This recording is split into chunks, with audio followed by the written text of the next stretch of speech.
उसकी मृत्यु निश्चित की है। इस प्रकार मरने के उपरांत वही दानव देह त्याग कर पुनः श्री कृष्ण का पार्षद होगा। हे देवेश, ऐसा विचार कर तुम किस प्रकार से भय मत करो। चलो हम दोनों ही शंकर के शरण में देते हैं। भगवान शंकर सभी का कल्याण करेंगे, जिससे हम तुम एवं सभी देवता भयरहित हो जाएंगे। सनत कुमार व्यास जी को कह रहे हैं कि हे व्यास जी, उस समय विधाता एवं भगवान विष्णु सर्वथा निराधार एवं अभी तक शीलोक में नाना प्रकार से रत्नों से निर्मित वह कैलाश पर्वत शोभा युक्त था। शिवलोक को देख करके विष्णु अत्यंत प्रसन्न हो उसके भीतर में प्रवेश किया। वहां उन्होंने श्वेत वस्त्र से सुशोभित रत्न ध्वजों से भूषित और रत्न के सिंहासन पर स्थित द्वारपालों को देखा। उन द्वारपालों के 5 मुख था, 3 नेत्र थे, सभी गौरव के अत्यंत सुंदर थे। वह त्रिशूल आदि आयुधों से सुसज्जित थे। भस्म व्याच धारण से अत्यंत शोभित महावीर थे।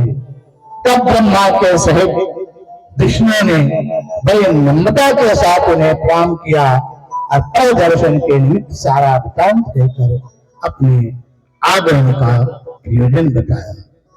शिव जी की सभा में श्रेष्ठ मणियों के हार, उपयुक्त हीरे, ये सब जगमगा रहे थे, कमल पत्र से भी कह रहे थे। और जिस सभा में देवादिदेव महादेव बैठे थे, उस सभा की चौड़ाई सहस्त्र योजन थी, अनेक सेवकों से परिपूर्ण थी। उस सभा में अम्बा पार्वती के साथ देवादिदेव महादेव बैठे थे। ऐसे भगवान विष्णु ने देखा। उन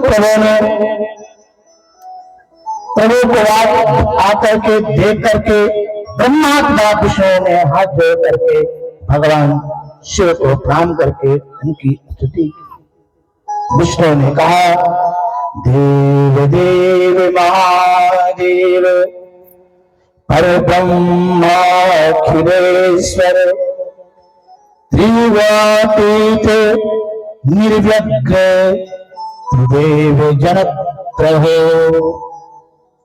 हे देवों को जय प्रथम, हे प्रभु हम आपकी शरण में हैं। हे विभो, हम कुत्तों की आप रक्षा कीजिए। हे परमेश्वर, आप जैसे नाग के रहते हुए शंख चोर के उपद्रव से हम लोग बहुत घबरा गए हैं। यह गोलोक जिसकी स्थिति आपके ही द्वारा है, उस गोलोक के अधिष्ठाता आपने श्री कृष्ण को मुक्त किया है। उन श्री कृष्ण के पार्षद सुदामा नाम के दो प्रारब्ध से राधिका के साथ से शंखचूड़ नामक दैत्य बन करके उत्पन्न हो गया है। हे प्रभु, उस दानव ने हम लोगों को नाना प्रकार की यातनाएं दी है। हम लोगों से अधिकार ग्रहण कर लिया है।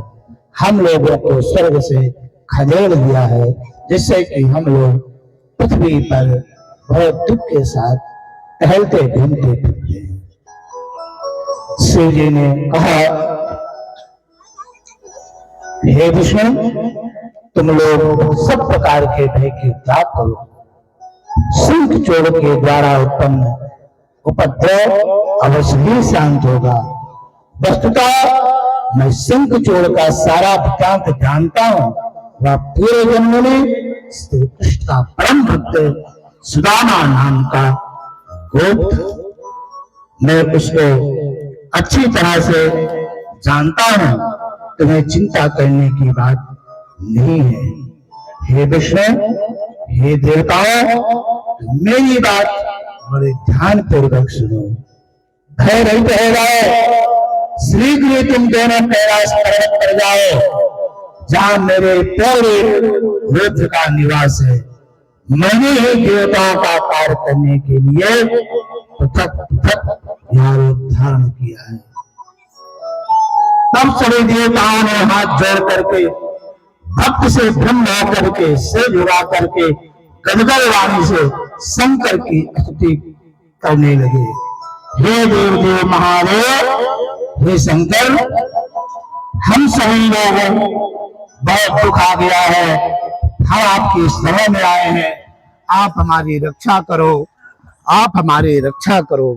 शंखचूड़ नामक दानव ने हम देवताओं को संग्राम में पराजित किया है, उसी भय से हमें अत्यंत व्याकुल हो रही है। अतः हे देव, कंटक उस दानवेंद्र का वध कीजिए। शंकर बोले, हे विष्णु, हे ब्रह्मा, निसंदेह सेना से शंखचूड़ का वध करूंगा। आप लोग अपने अपने स्थानों को जाइए। सनत कुमार कहते हैं कि तब दुष्टों ने काल स्वरूप और अपने भक्तों पर कृपा करने वाले देवादिदेव महादेव शंखचूड़ का वध करने की इच्छा से अपने मन में शंखचूड़ का वध निश्चय कर लिया और गंधर्वराज चित्ररथ को अपना अरिष्ट दूत बनाकर शीघ्र ही उनके समीप भेज दिए। वहां जाकर उसने दीवों के मध्य सुंदर मनोहर रत्न सिंहासन पर शंखचूड़ बैठा था। उस समय दानवेंद्र 3 करोड़ राक्षसों के साथ घिरा हुआ था। अन्य 100 करोड़ दानव अपने हाथों में अस्त्र शस्त्र लेकर के चारों ओर पहरा दे रहे थे। हे राजन, मैं शिव का दूत हूं, मेरा नाम पुष्पदत्त है। हे प्रभु, शंकर जी ने मुझसे जो संदेश भेजा है उसे आप श्रवण कीजिए। तुम देवताओं का राज्य का अधिकार शीघ्र लौटा लो। अनेक सज्जनों की रक्षा करने वाले मुझसे उनसे युद्ध करना पड़ेगा, और अगर राज नहीं लौटाओगे तो युद्ध करने के लिए तुम तैयार हो जाओ। शंखचूड़ बोला, हे दूत, मैं देवताओं को राज देने वाला नहीं। तुम जानते हो कि पृथ्वी पर ये वीर भोग्या है, अवश्य ही देवताओं के पक्ष में रहने वाले रुद्र से युद्ध करेगा। जिस राजा के ऊपर शत्रु की चढ़ाई हो जाती है वह इस भुवन में अधम वीर कहा जाता है। अतः मैं निश्चय ही रुद्र से ऊपर चढ़ाई करेगा और उनसे युद्ध करूंगा। इतना कहकर के शंखचूड़ ने महादेव के राज में चढ़ाई कर दिया। सूर्य ने अपने सेना के साथ रमण भवन की ओर प्रस्थान किए। सभी वीर हर्षित होकर के देवादिदेव महादेव के साथ चल दिए। इसी समय कुमार कार्तिकेय तथा गणेश जी भी सेनापतियों को लेकर के युद्ध में डट गए।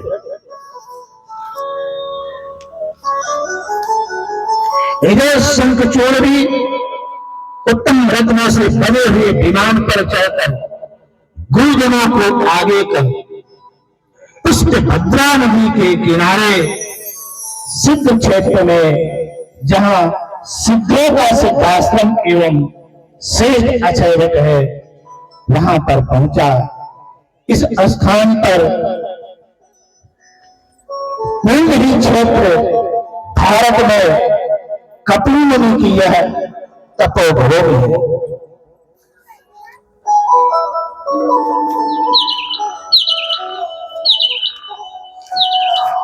उस जैसे ही देवाधिदेव महादेव और शंखचूड़ नामक के जो दैत्य था, दोनों वहां पर पहुंच गए। शंखचूड़ ने शिव जी को देखा, विमान से उतरकर परम प्रेरक भूमि में गिरकर सिर से उन्हें दंडवत प्रणाम किया। प्रणाम करने की प्रार्थना योग मार्ग के प्राभियान पर जा चढ़ा और कवच तथा धनुष बाण धारण किए। तदंतर सिर एवं उस दानों को 100 वर्ष पर्यंत घनघोर युद्ध होता रहा, जिसमें निरंतर वर्षा करते हुए मेघ के समान बाणों की वर्षा हो रही थी। उस युद्ध में महावीर शंखचूड़ शिव पर दारुण वारों की वर्षा करने लगा, किंतु शंकर जी ने उन बाणों को अपने बाणों से छिन्न भिन्न कर दिया। शिव जी ने अपनी तीक्ष्ण तलवार से उससे गदा काटकर जमीन में गिरा दी, जिससे उस दुष्ट का जो गर्व था वो नष्ट हो गया। क्योंकि शिव जी दुष्ट गर्व आहारक है।